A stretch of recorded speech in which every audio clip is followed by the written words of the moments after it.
Hello guys, the good man pala. May tinulungan ako sa PGH. Dalawang pasyente.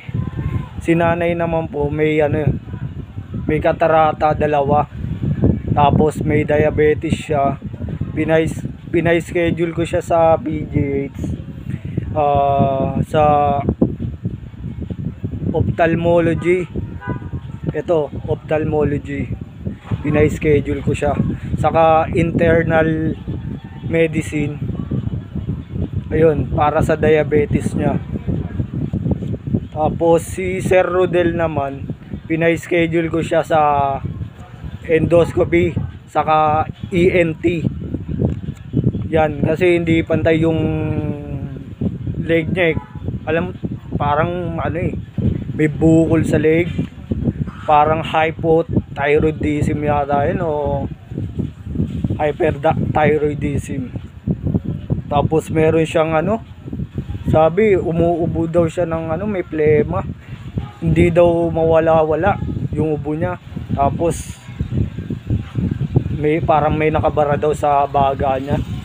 Plema daw eh. Nilapit ko rin sa pulmo, sa rin yon, internal medicine. Ito si Sir Rodel.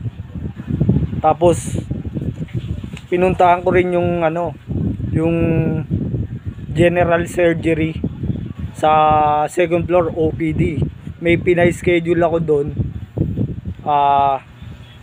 Siya eh, may ulcer. Parang nangangayayat na eh. Lalaki yun eh, lalaki. Nangangayayat na siya. Pinay-schedule ko siya sa general surgery. Ayun, bukas kagad yung check-up niya sa GS2. Kailangan kagad makita ng doktor na anong findings ng sakit niya. Anong ipapagawa na laboratory, ultrasound, yung mga kailangan niya.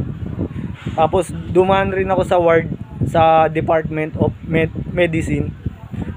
May binigyan ako ng konting tulong, pangkain, saka iba pang kailangan sa hospital. Ayun lang po guys. Paki-like, share, follow sa page ko po. Maraming salamat po sa inyong lahat. The good man pala.